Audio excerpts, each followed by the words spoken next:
આજે અમારે છે ને વડીનું શાક બનાવવાનું છે. ન રડવું હોય તો રડાવી દે ડુંગળી. કમથું મેળશું. હેલો ફેમિલી, જય માતાજી, રામ રામ બધાને. તો કેમ છો બધા? મજામાં ને? તમે બધા મજામાં હે ને? આજના નવા વિડીયોમાં તમારું બધાનું હાર્દિક સ્વાગત કરું છું. તો આજે આપણે લાવ્યા છે રેસીપી વિડીયો, કેમ કે તમારા બધાની ઘણી કોમેન્ટ હતી કે વડીનું શાક કઈ રીતે તમે બનાવો તો એ બતાવો. તો આજે અમારે છે ને વડીનું શાક બનાવવાનું છે. તો હાલો હવે આપણે ફટાફટ હવે વડીનું શાક બનાવવાની તૈયારી કરીએ. એ પહેલા જેને ચેનલને સબસ્ક્રાઇબ ન કરી હોય તો પ્લીઝ સબસ્ક્રાઇબ કરી દેજો ને લાઈક કરવાનું ભૂલતા નહીં. ને વડીનું શાક છે ને બહુ મજા આવે ખાવાની.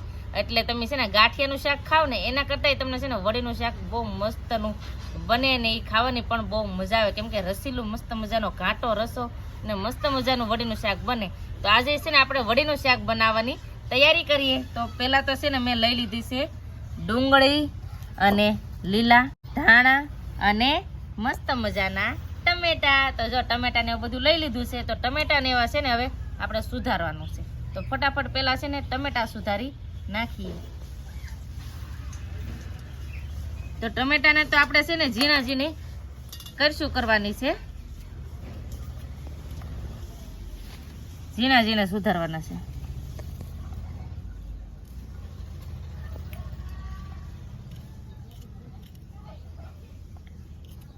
તો આવી રીતે છે ને નાના નાના બટકામાં છે ને ઝીણા ઝીણા કરશું કરી નાખીએ.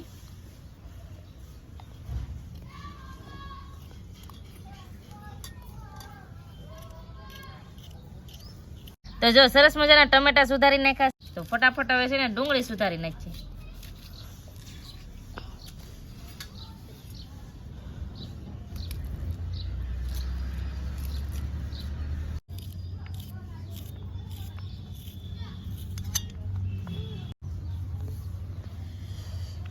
બળવા માંડી આંખ્યું.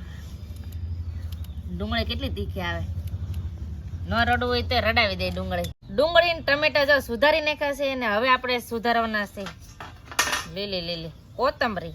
તો ફટાફટ હવે છે ને કોથમરી સુધારવા માંડી.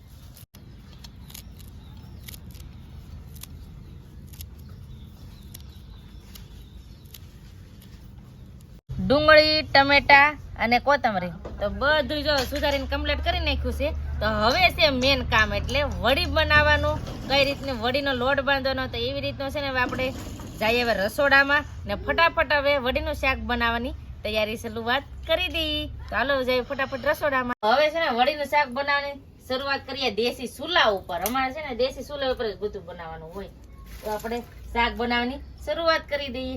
એ પહેલા તો છે ને આપણે ગ્રેવી ચડાવવાની છે, એટલે આંધણ મૂકવાનું છે. તો પેલા આંધણની તૈયારી કરીએ, પછી આપણે વડી બનાવશું. ને અમારે છે ને વડી હુકેલી ન હોય, મારે સ્પેશિયલ તાજી વડી બનાવવાની હોય. તો ફટાફટ છે ને હું ચૂલો હળગાવી નાખું પેલા. તો ચૂલો હળગાવી નાખ્યો છે અને હવે આપણે શાક મૂકવાની તૈયારી કરીએ. તો હવે એમાં નાખી દઈએ તેલ શાક પ્રમાણે. જો તેલ થઈ ગયું છે. તો હવે એમાં નાખી દઈએ જીરું ને હવે એમાં નાખી દઈએ ડુંગળી. તો પેલા છે ને ડુંગળી શેરવાની છે. તો ડુંગળી સડી જાય પછી નાખવાના છે આપણે ટમેટા. તો એ પેલા છે ને ડુંગળીને હરાથી ચડવા દઈએ. જો ડુંગળી સડી ગઈ છે. તો હવે એમાં નાખી દેવાના છે ટમેટા.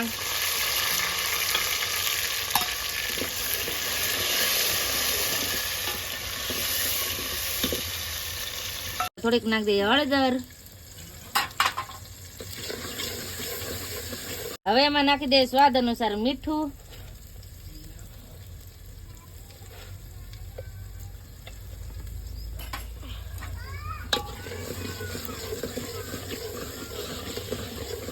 હવે એમાં નાખી દઈએ મરચું.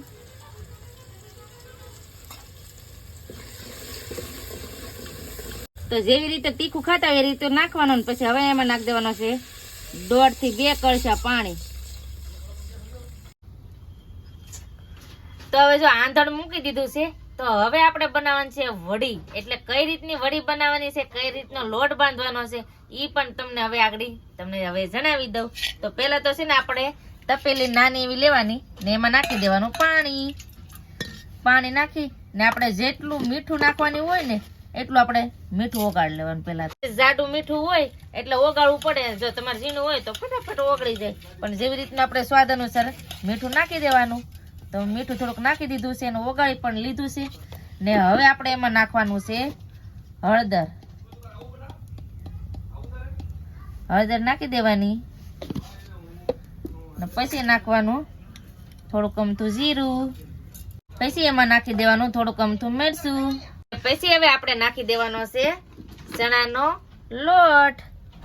ચણાના લોટની આપણે વડી બનાવવાની છે.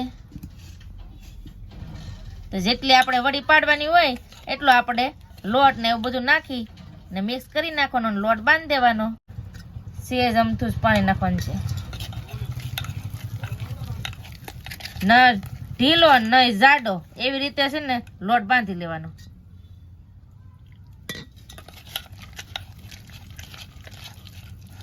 આ એટલો લોટ છે ને તોય ઘણી વડી પડશે. ને આ વડીનું શાક છે ને અમારા ઉનામાં તો નથી જ બનાવતા, પણ આ સાઈડ મવા દીકોર બનાવે એટલે મને પણ મારા બાવે શીખવાડ્યું એટલે મને પણ આવડી ગયું. તો આવી રીતનો છે ને લોટ બનાવીને આપણે કમ્પ્લીટ કરી નાખ્યો છે. ને હવે એમાં આપણે છે ને થોડાક આપણે ધાણા પણ આપણે નાખી શકીએ. તો બધું નાખી નાખ્યું અને હવે મિક્સ કરી નાખીએ. તો હવે આપણે છે ને આ ઝારાથી આપણે વડી બનાવવાની છે. ઝારો જો કેવો છે આવી રીતનો, જો આવી રીતનો છે ને. તો આવી રીતના ઝારાથી આપણે દેશી વડી બનાવવાની છે ને ઈ પણ તાજી વડી આપણે બનાવીને શાક બનાવીએ. તો હાલો ફટાફટ હવે વડી બનાવવાનું શરૂઆત કરી દઈએ. વડી બનાવવા માટે છે ને પેલા આપણે આમાં લોટ નાખી દઈએ. જે આપણે બનાવેલો હોય ને તો આમ લોટ નાખી દઈએ ને પછી આપણે આમ આવી રીતે આમ કહીએ ને તો વડી પડે. જો પડે. તો આવી રીતે છે ને આપણે વડીનું શાક બનાવવાનું હોય. જો મસ્ત મજાની જો ગાંઠિયાની જેમ વડી બની ગઈ છે. તો આવી રીતની વડી પડે.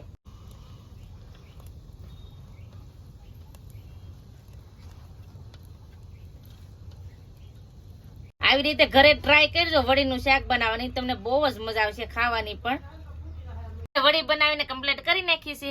તો હવે છે ને આપણે વડીને સડવા દેવું. તો શાક બની ગયું ને તો હેઠે ઉતારી લઈએ. હવે એમાં નાખી દઈએ કોથમરી. આવી રીતે આપણે વડીનું શાક મસ્ત મજાનું બન્યું. તો હવે બધાને ભાણામાં આપી દઈએ.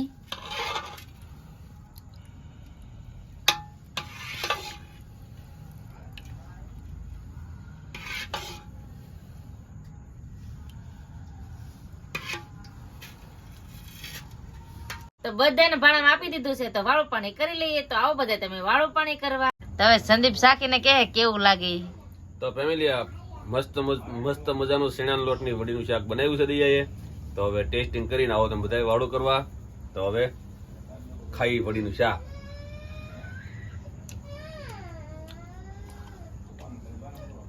Super hit.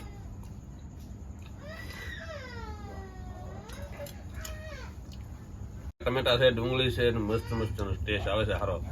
આવો બધા વાળું પાણી કરવા. હવે પૂજાબેન કહે કેવું શાક લાગ્યું. હે પૂજાબેન પેલા ટેસ્ટ કરી. ટેસ્ટી કરો.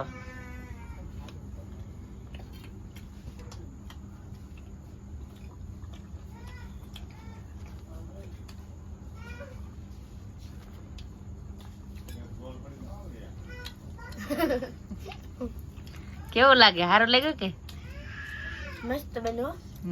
તો બધા હવે જમવા બેસી જાય. તો મારે પણ હવે જમી લેવું છે. અને બસ હવે અમે છે ને આવી જ રીતે અમે વડીનું શાક બનાવ્યું. તો આ રેસીપી તમને કેવી લાગી પ્લીઝ કોમેન્ટ કરીને કહેજો.